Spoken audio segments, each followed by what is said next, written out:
ಸಂಗಪ್ಪ ರಾಮು ದೇವಕಾತಿ ಅಂತಾರೆ ನಮ್ಮ ಅಪ್ಪಾವ್ರು ಸರ್ ಅವ್ರ ನಿನ್ನೆ ತೋಟಕ್ಕೆ 8 ಗಂಟೆಗೆ ಹೋಗೋ ಸುಮಾರಕ್ಕೆ ರೀ ಶಂಭು ಬಾಡಿಗೆ ಅಂತ ರೀ ಮಮದಾಪುರ ಅಂತ ಅಡ್ಡೆ ಸರ ಬಾಡಿಗೆ ಅಂತ ಅವ್ರ ಊರ ಅವ್ರ ಮನ್ಯಾಗ ಹೋಗಿ ನಮ್ಮ ಮನ್ಯಾಗ ಕೇಳ್ಯಾರ ಅವ್ರು ಎಲ್ಲಿದಾರ ಅಂತೇಳಿ ಅವ್ರು ಊರಾಗ್ಯಾರ ಅಂತ ನಮ್ಮ ಮನ್ಯಾಗ ಹೇಳೋಣ ರೀ ಅವ್ರು 8 ಗಂಟೆಗೆ ತೋಟಕ್ಕೆ ಹೋಗೋ ಸಮಯದಾಗ ಒಂದು 5-6 ಜನ ಬಂದು ಹಾದ್ಯಾಗ ಅವ್ರನ್ನ ಕಾರ್ ಗಾಡಿಯಾಗ ತೊಗೊಂಡೋಗ್ಯಾರ ಸರ್.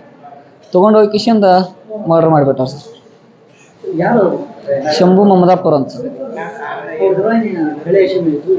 ಇಲ್ಲ ಅವರು 1 ಲಕ್ಷ ರೂಪಾಯಿ ಅಮೌಂಟ್ ರೊಕ್ಕ ಕೊಡಿದೆ ಸರ್. ನಾ ಕೊಡೋದೈತೆ ರೀ ತೊಗೊಂಡೈತಿ RTGS ಮಾಡ್ತಾನೆ ನಾ ಅಮೌಂಟ್ ಬ್ಯಾಂಕಿಗೆ ಇತ್ತು RTGS ಮಾಡ್ತಾನೆ. RTGS ಅಂದ್ರೆ ಬ್ಯಾಡ ಅಂದ್ರೆ ಅವನ ನಂಬರ್ ಕೊಡೋಣ ಬ್ಯಾಡ ಅಂದ್ರಿ ಬ್ಯಾಡ ನಾ ರೊಕ್ಕ ತೆಗೆದು ಕೊಡ್ಬೇಕಾದ್ರೆ 4 ದಿವಸ ಟೈಮ್ ಬೇಕತ್ತನ್ರಿ. ನನ್ನ ದ್ರಾಕ್ಷಿ ಮಾರಿತ್ರಿ ಅದ ತೆಗೆದು ಕೊಡ್ಬೇಕಾದ್ರೆ 4 ದಿವಸ ಟೈಮ್ ಬೇಕಂದ್ರಿ.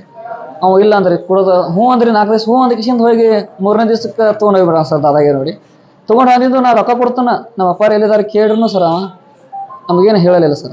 ಅಲ್ಲಿಗಿಂದ ಅಂದು ನಾ ಇನ್ವಿಟೇಷನ್ ಎತ್ತಾಕೊಂಡೋಗ್ಯಾರ ಹಿಂಗೆ ಕಂಪ್ಲೇಂಟ್ ಮಾಡಿಸಿ ಬರ್ಸಿನಿ ಸರ್.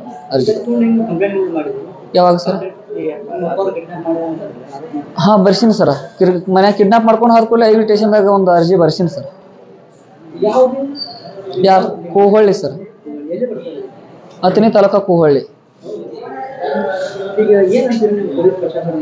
ಯಾರಿಗೆ ನೋಡ್ರಿ ಅವನ ಶಂಭು ಅವನ ಮರ್ಡರ್ ಮಾಡ್ಯಾನ ಅಂತೇಳಿ ನಾವು ಕನ್ಫರ್ಮ್ ಐತ್ರಿ ನಮ್ಮ ಸರ್. ನಮ್ಮ ಮನೆದಿಂದ ಓದವನ ಅವನ ಅದನ್ರಿ 4 ಮಂದಿ ಗುಡ್ಡಗಳು ತಂದು ಬಂದ ಅವನ ಮ್ಯಾಗ ತನಿಖೆ ಆಗ್ಬೇಕು ಸರ್. ಎಲ್ಲರೂ ಪ್ರೂಫ್ ಸಮೇತ ಹೇಳ್ತೀವಿ ನಾವು. ಓದೋ ಟೈಮ್ ಹೇಳ್ತೀವಿ ಅವ್ನು ಫೋನ್ ಹಚ್ಚಿ ಮಾತಾಡೀವ್ರಿ ಇಂಥ ಟೈಮ್ಗೆ ಮಾತಾಡೀವ್ರಿ.